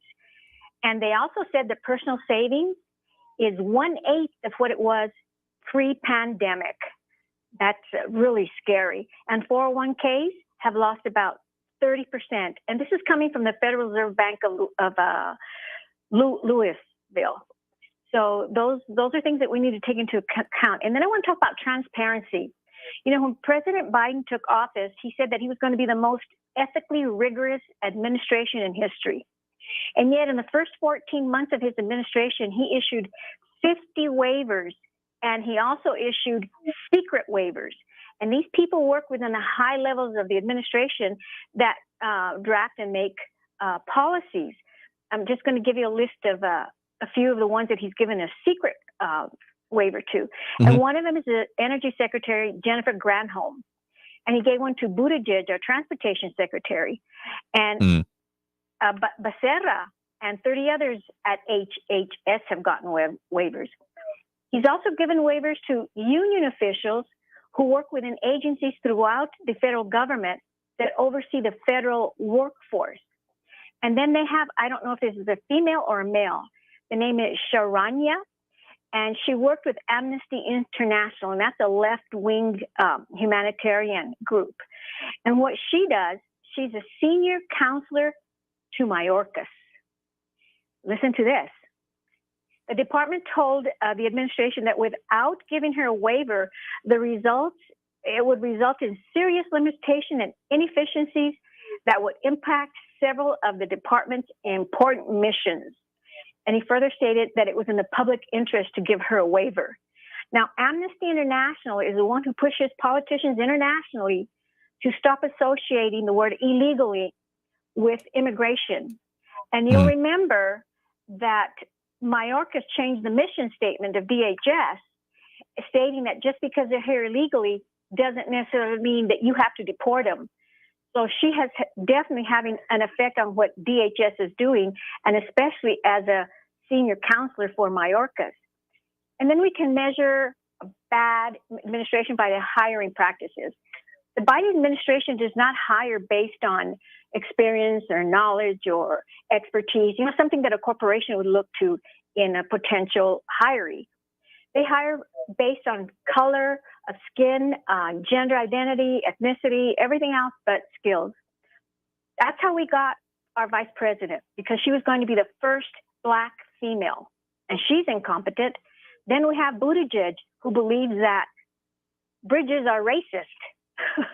Then we have Adam Levine, the first trans woman, and that's why she got it. She was the first trans woman.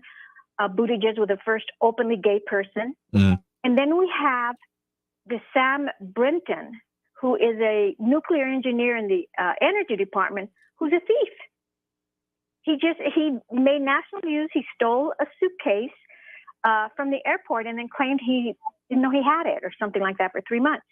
And then we have Becerra, who can't define the definition of a woman.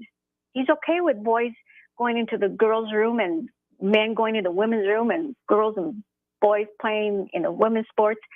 They're just all over the place. And another sign of a bad administration, in my view, is the prior administration had called out TikTok, Huawei, and ZTE. Now the administration is, and even Democrats are stating that Trump was accurate when he said that TikTok was dangerous, that they were harvesting our information in China. Now we have the United States asking Mexico to please not buy the 5G network from Huawei or any equipment from ZTE that they want to place on the border. I guess they want some sort of scanning machines on the border. So we're always coming in after the fact. And the only reason the Biden administration is aware of their purchase from Huawei and ZTE is that apparently the Biden administration was revamping our security technologies on the border. That is news to me. And finally, a bad administrator, and that would be the president, is one who doesn't value the work of others. He's got a TRIPS waiver. Oh, it's called a TRIPS waiver. And remember in the past, several months ago, I called and we talked about how the Biden administration was thinking of just giving away intellectual property, giving away patents that people had worked on. Well, now he wants to give away waivers on intellectual property to other countries.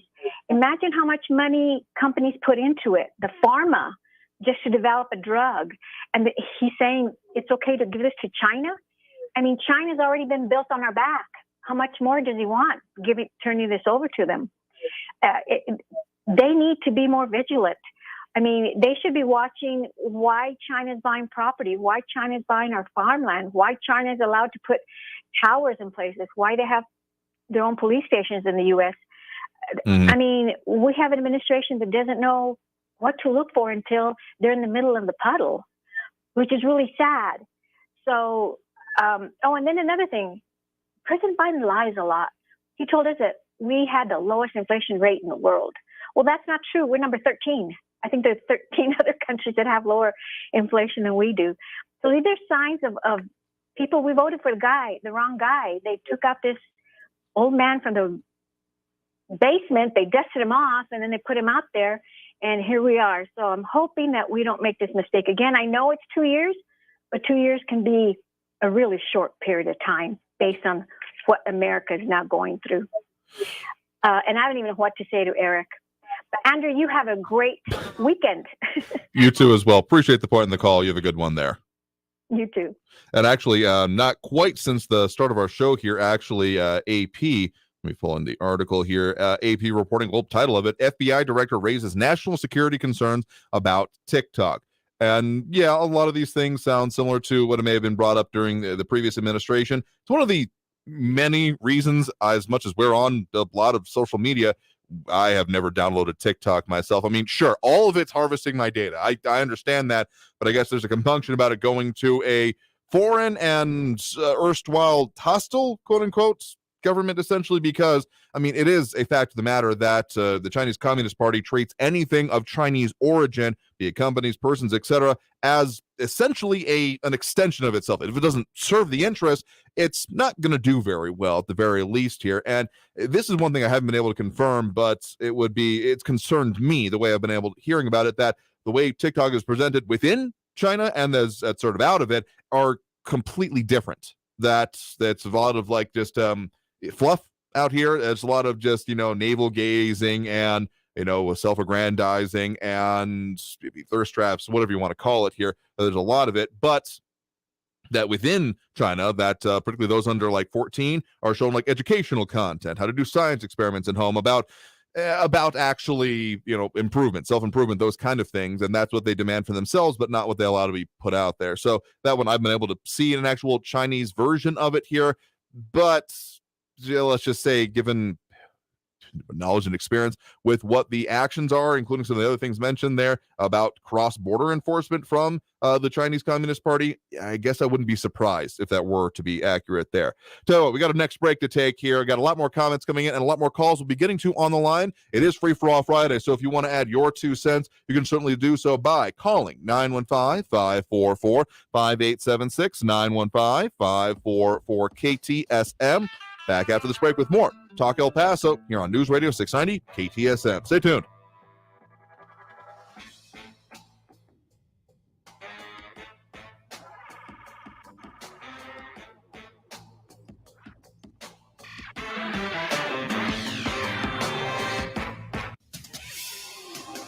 El Paso's News Radio 690 KTSM. Hello, I'm Erica Castillo with this KFOX 14 News Update. Texas Governor Greg Abbott accepted the El Paso District Attorney's resignation on Friday. Yvonne Rosales submitted her resignation to the governor November 28th, effective December 14th at 5 p.m. The governor is set to appoint a new DA for the remainder of Rosales' term until the next election in 2024, but as of today, the governor has not appointed a new DA. And an El Paso man was arrested today accused of torturing a puppy at Ponder Park. Officers arrested 69-year-old Carlos Jose Fernandez. Witnesses say Fernandez choked an animal and kicked it so forcefully the dog came off the ground and limped. Fernandez was booked into the El Paso County Jail and is being held on a $20,000 bond. Detectives haven't been able to find the puppy, but this isn't his first run-in with the law. The El Paso Times reports Fernandez pleaded guilty to animal cruelty in 2015 after 2 dogs were found injured at his home at Kern Place. Fernandez was seen on video abusing a dog, choking it, and slamming it on the ground that year. I'm Erica Castillo with this KFOX 14 News Update. News Radio 690. Traffic all day.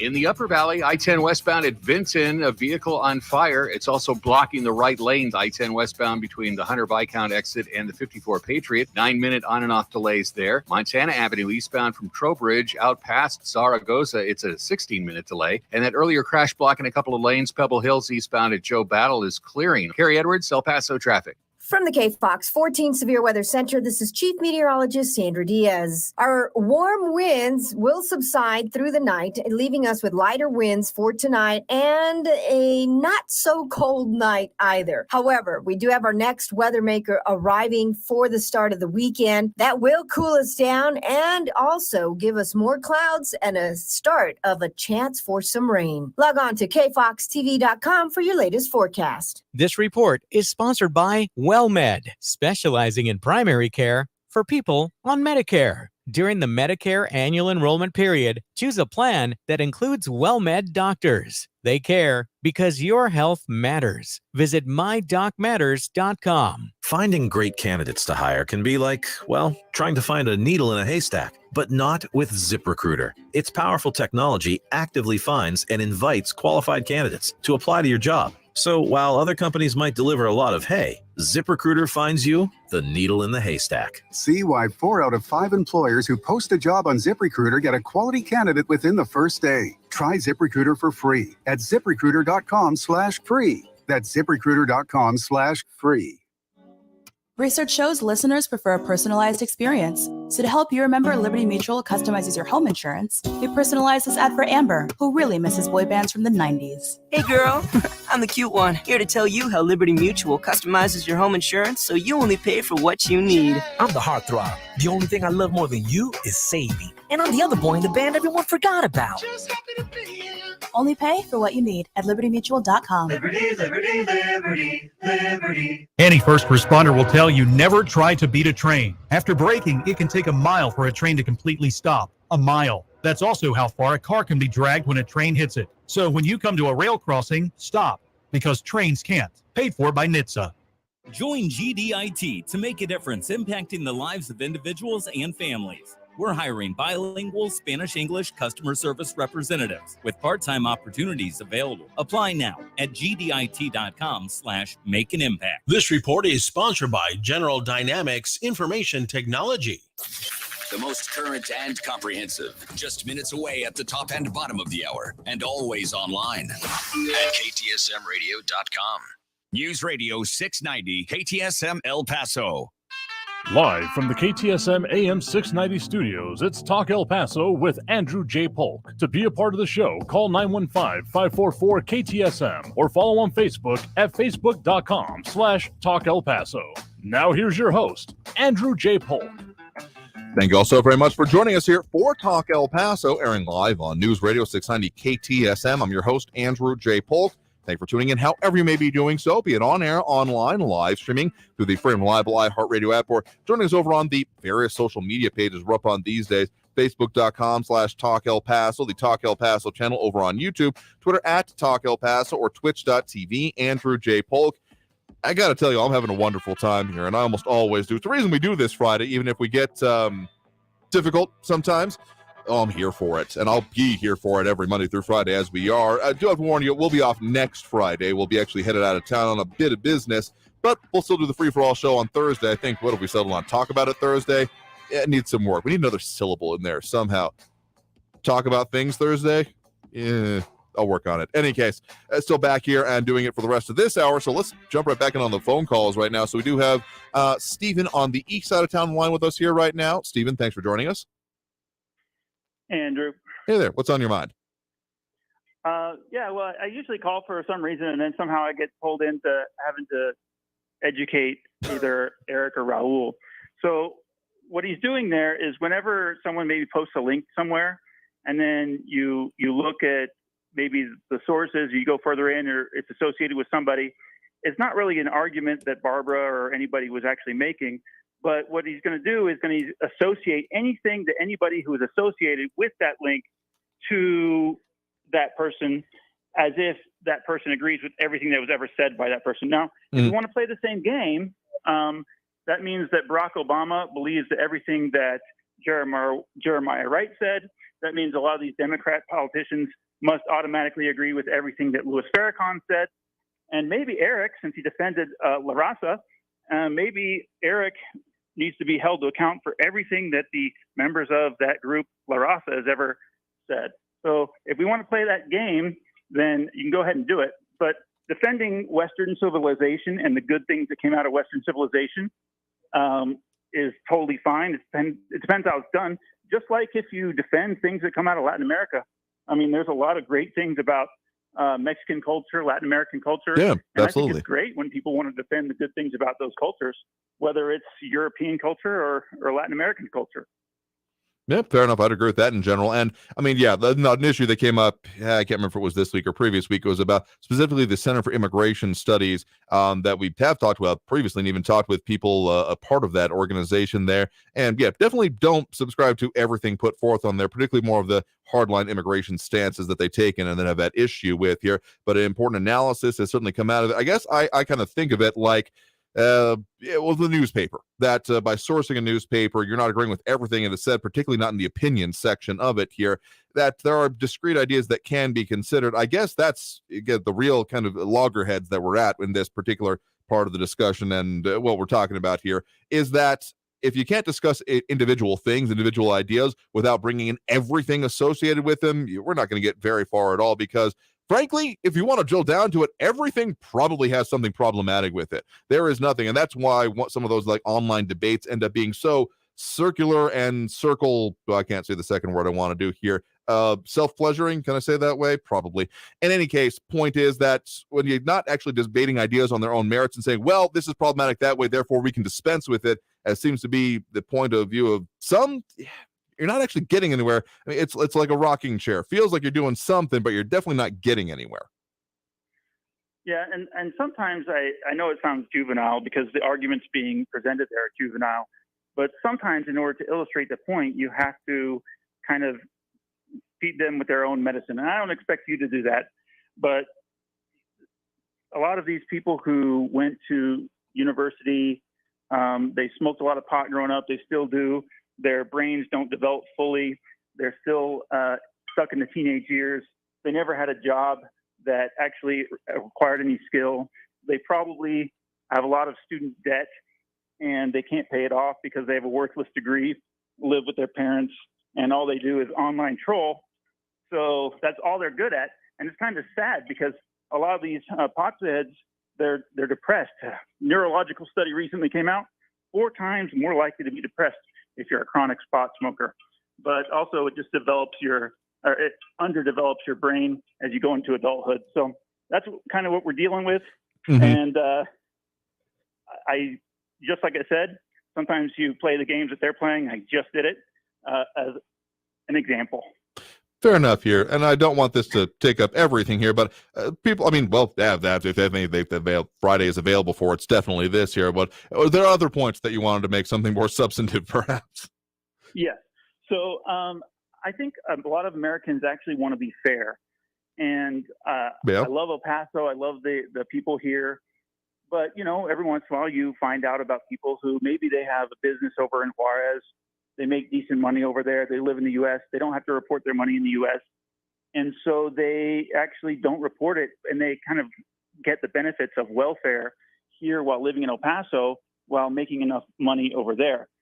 And when people do that, they're disenfranchising the system. They're disenfranchising the people who actually need that kind of help. And I kind of look at illegal immigration that way, and also the way that the asylum seekers have been kind of abusing the system, because there are some people who have legitimate asylum claims. But whenever the cartels train these people up to say the certain things to legitimately claim asylum and overflow the system, it disenfranchises the people who actually are reasonably seeking asylum, as opposed to just gaming the system. And it's overflowing the system. And one of the problems that's been going on for too long is they've been allowed to continue to game the system. It's not sustainable, and I think it's going to get worse. Now, of course, that doesn't mean that you hate brown people or you hate immigration. It just means that this illegal method of flowing over the border, not vetting the people properly, it's just not a sustainable, it's not a very intelligent way to go. So demonizing people who oppose the way this is working is, it's the same thing. You call people racist, you call them bigots, rather than trying to address the actual issues. It's the same kind of dehumanization and demonization that the other side is claiming is being done by the people who oppose the illegal immigration.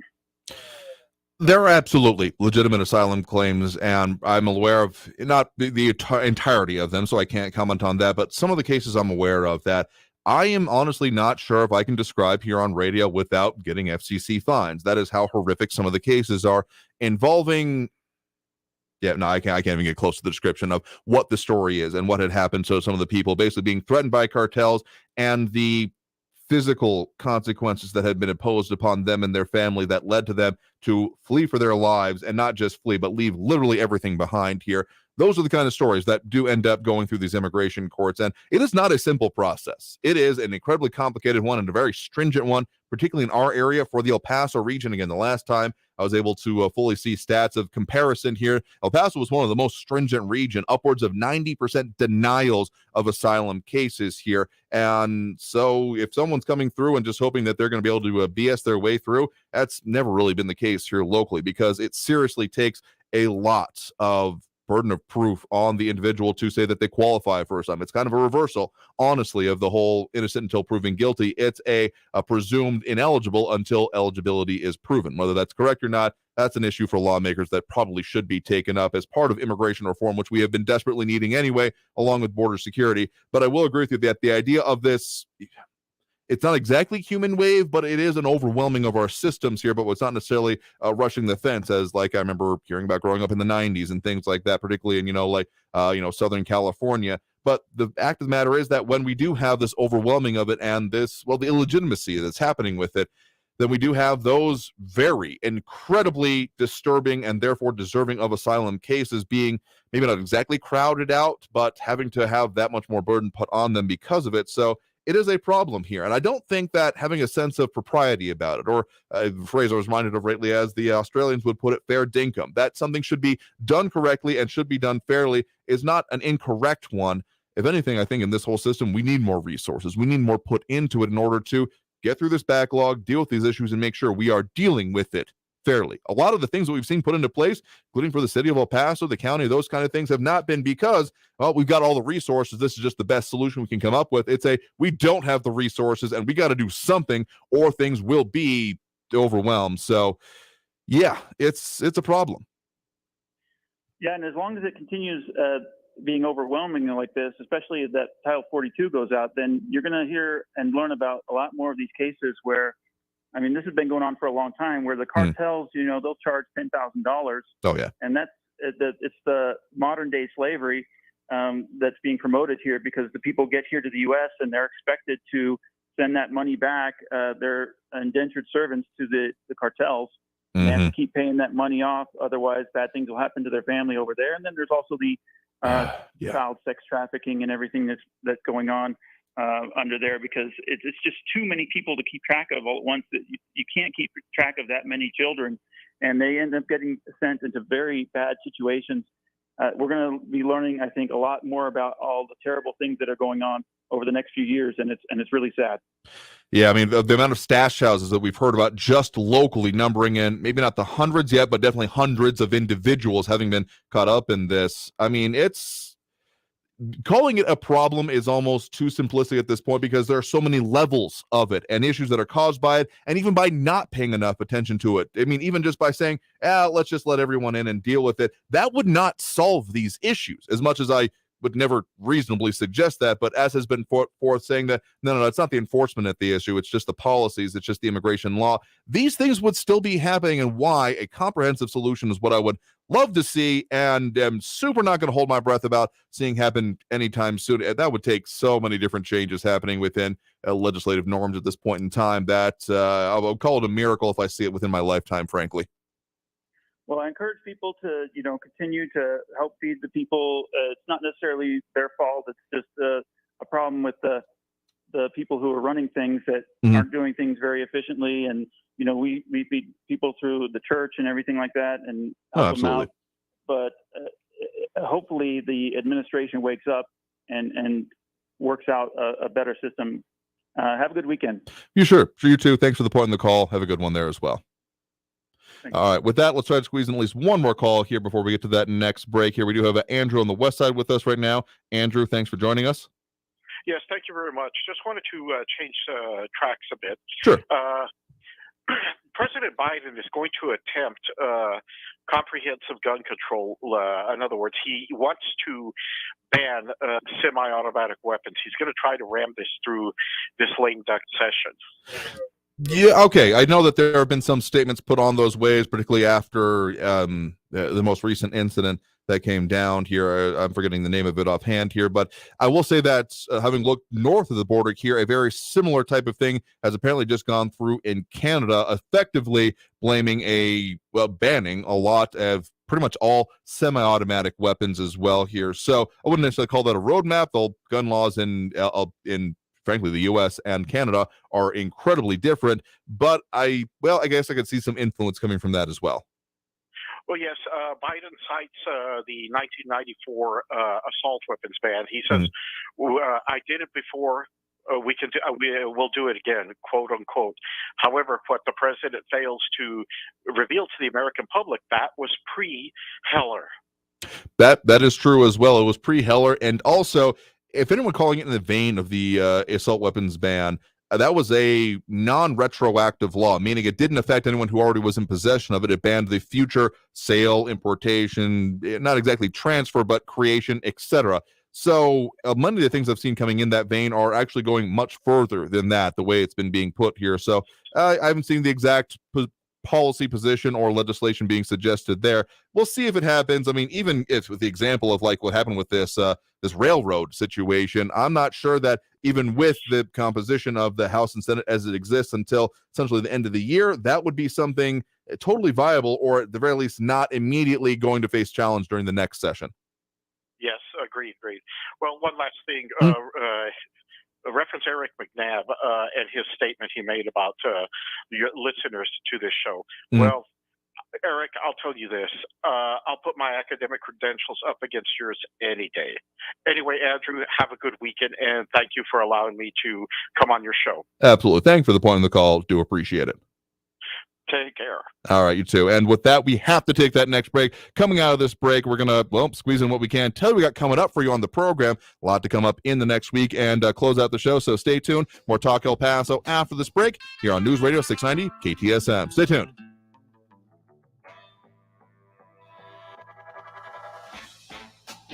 Traffic all day. News Radio 690.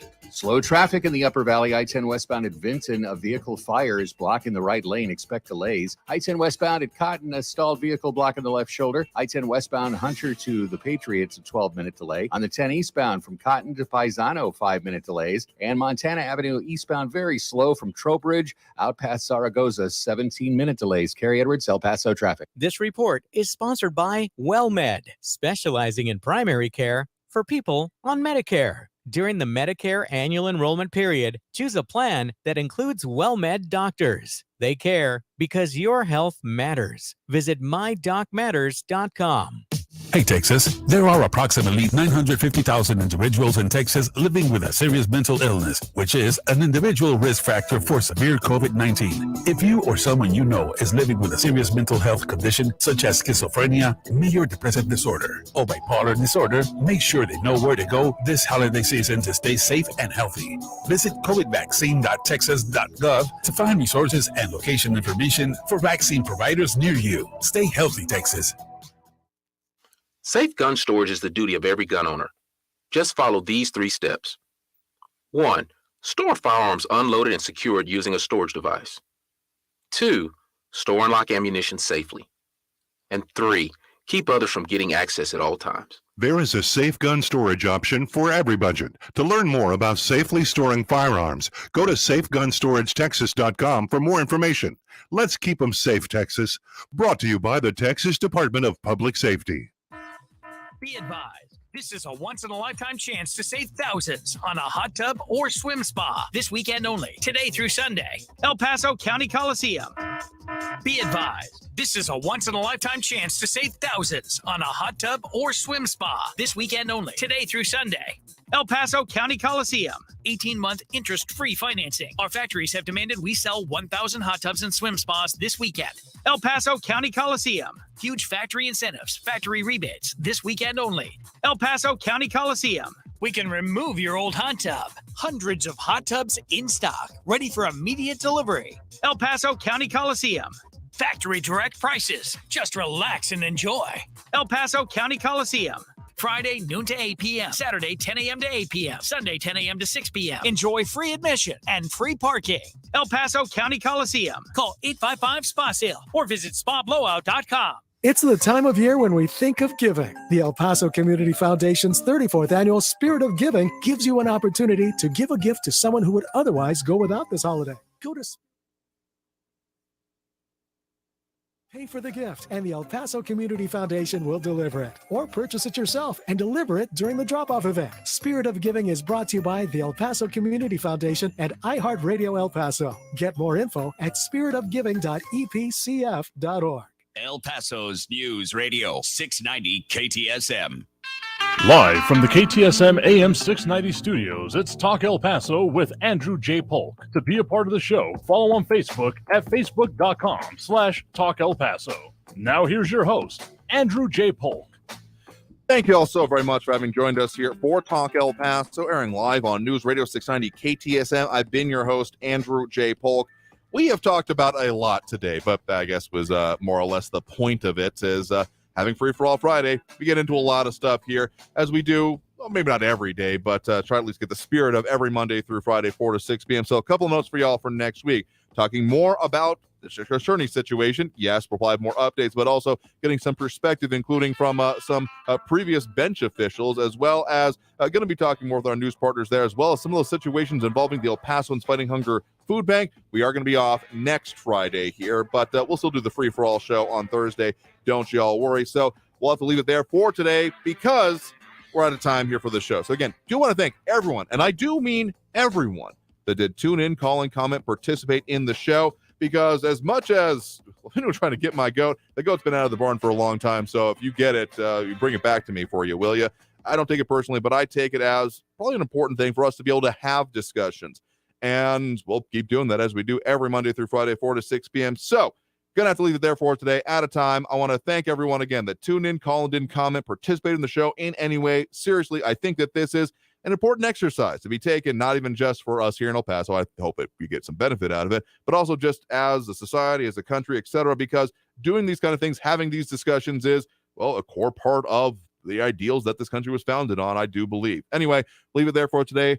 Out of time here. So until next time, until Monday, stay safe out there. Look twice for motorcycles when out on the road, and have a great evening, y'all. We'll see you next week. Traffic all day. News Radio 690. Slow traffic in the Upper Valley. I-10 westbound at Vinton. A vehicle fire is blocking the right lane. Expect delays. I-10 westbound at Cotton. A stalled vehicle blocking the left shoulder. I-10 westbound Hunter to the Patriots. A 12-minute delay. On the 10 eastbound from Cotton to Paisano, 5-minute delays. And Montana Avenue eastbound very slow from Trowbridge out past Zaragoza. 17-minute delays. Carrie Edwards, El Paso traffic. The hugs, the joy, even the sleepless nights. Whatever you get from parenthood, you always want to give your children everything. And the UNest app makes it easy to save for their future. The UNest app puts smart investing tools right in the palm of your hand. Plus, you'll grow your UNest account with every purchase you make from over 150 top brands like Disney Plus and DoorDash. Start building your child's financial future.